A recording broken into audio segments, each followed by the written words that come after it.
It's the end of another year, guys, so you know what that means. Another end, another Call of Duty comes out. So I just finished watching the Modern Warfare reveal stream, I guess you could say, of the new Call of Duty, and I kind of just wanted to go over some of my main concerns, some of my positives about the game and whatnot, and just kind of give everyone a brief 10,000-foot view of what exactly was revealed in that stream. Some good, some bad, some questions left unanswered, some questions answered. So let's jump right into it.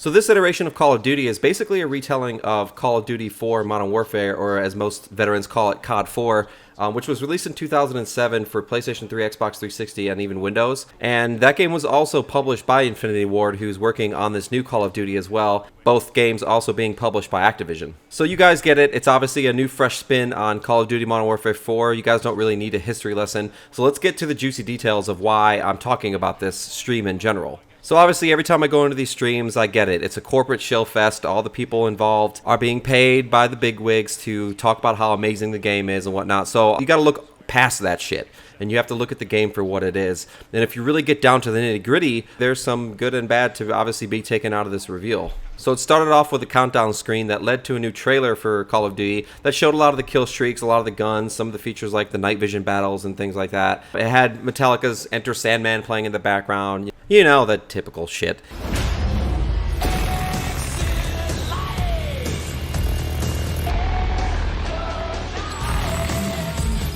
And then it went to Clint Maven Evans and Ben Benson Bowe, who were hosting the whole stream and the whole reveal. Both of these guys are esports commentators. Ben Benson even works for Activision as a caster. So immediately right there, any credibility is out the window. It was your typical shill fest. Everyone was excited about every little thing. Some of it was just cringe. Feeling amazing. I mean, we're here at the multiplayer reveal. It's new Call of Duty. It's the most exciting part of the year for me. I love it.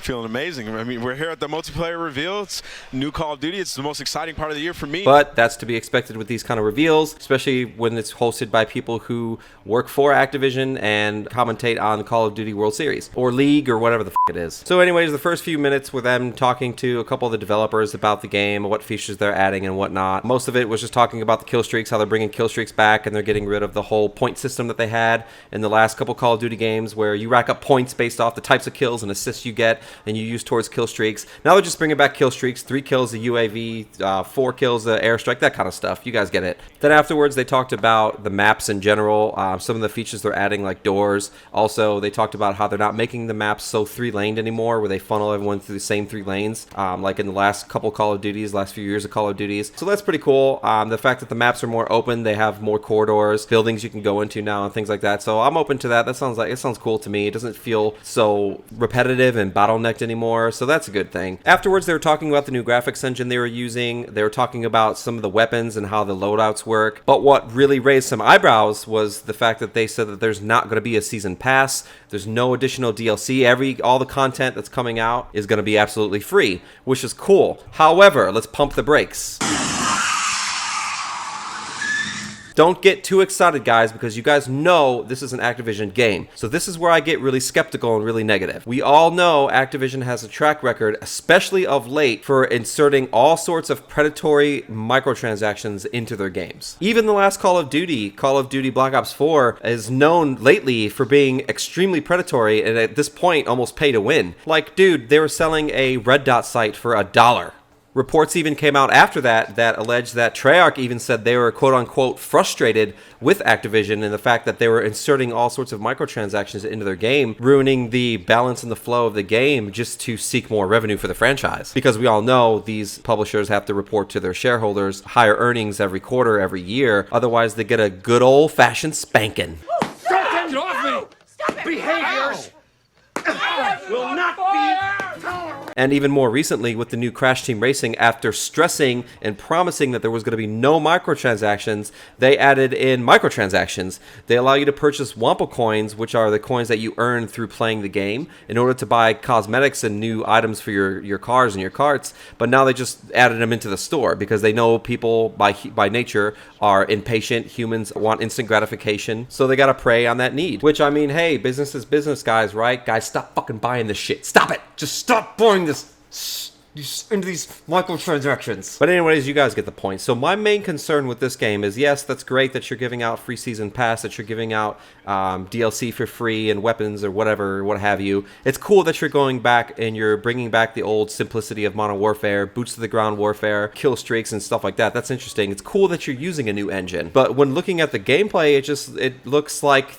the same old. It looks almost like they're backtracking. They innovated the Call of Duty formula with each iteration after Call of Duty 4 because the gameplay was getting stale. It was becoming the same thing that they were repackaging and selling every year. So they had to innovate. They had to add boost jumping with Infinite Warfare. They had to add wall running with Black Ops 3. They had to add all the crazy kill streaks and the crossbows that shoot explosive bolts and stuff like that in the original Black Ops. So they had to continue to add new things to the game in order to keep the game fresh. Not only that, but they just re-released Call of Duty 4 Modern Warfare for this current generation in 2016. So now essentially what we're doing is we're getting a remaster, in a sense, of a game that's kind of tuned up and has some new features and a new engine, but it didn't look like it was anything special. It looks like a better Call of Duty 4 with a couple extra features. I mean, that's typically what these games have been over the last few years, but you've got to look past the industrial hype machine of the game shill industry, like all the streamers that were there. Shroud was there, Dr. Disrespect was there, they had, what was his name, Klay Thompson from the Warriors, the NBA player was there. They had all these, very popular streamers there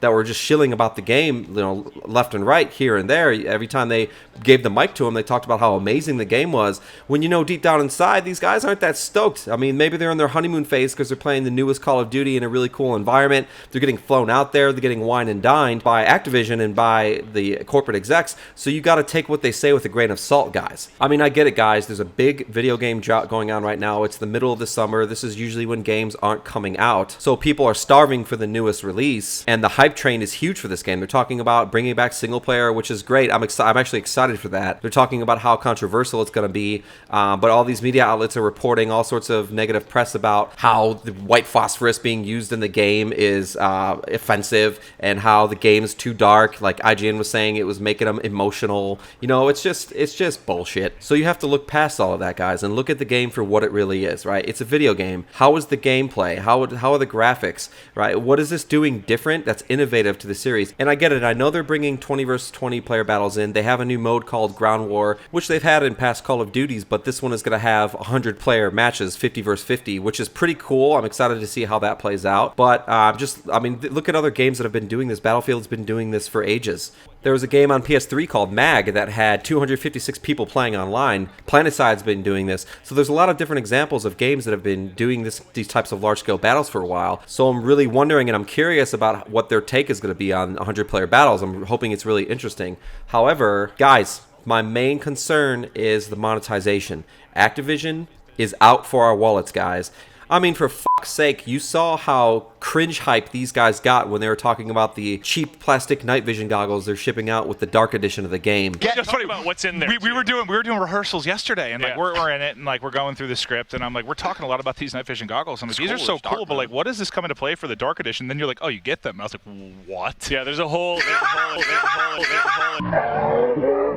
It's a collector's edition. Look at this! This has got to be great stuff. This has got to be the coolest edition of a game ever. It comes with night vision goggles. It was awful. It was just one big giant shill fest that we've seen with Need for Speed. So we've got to be careful with our wallets, guys. We're in a time where there's a huge rift between the gaming industry, the gaming developers and publishers, and also the players. The players are catching on to these monetization schemes. They're getting sick of it. So we've got to make sure that we're not jumping onto the industrial hype train and just throwing our wallets at these people, guys. My advice: don't pre-order games. Don't buy into the hype. These guys don't need your money. By doing this, you're giving them money for a product that you don't even know is going to be good, that could tax you later through microtransactions. Back in the day, pre-ordering games was something that you did when you knew that there were going to be limited copies, or pre-ordering consoles just to make sure that you get yours. And with how things are going now in the industry as far as Bethesda, Activision, EA with their microtransactions and their shady business practices, we've got to be careful. Does the game look fun? Yes, it does. It looks like it'll be enjoyable. Will it hold our attention for several months or at least a whole year until the next one comes out? You have to ask yourself that, guys, because Black Ops 4 looked great with their Battle Royale, but let's be honest, I'm pretty sure most of the player base dropped off after a few months of the game's release because they found the next best thing, or they just realized that it was just more of the same old, same old. So look past the shills. Look past the people that you look up to, like maybe your streamers who are shilling about the game being amazing and something totally different for the series, because these are things that we see every single year. And with the way Activision's been acting lately, we've got to tread lightly. Let's wait a few weeks or maybe even a couple months after the game releases to see how the game store works, or how the microtransactions work, how the game actually is after the honeymoon phase of where people buy this new game and it's the next best video game ever until they start seeing through the silver linings. But that's all I have, guys. Again, this isn't a video hating on the new Call of Duty. This is just a video I put together because every time EA or Activision holds one of these reveal streams every year for the next Call of Duty or the next Need for Speed or even Anthem, there's always a lot of bullshit, and there's always a lot of corporate lies and corporate talk about how the game's going to be so innovative and so different,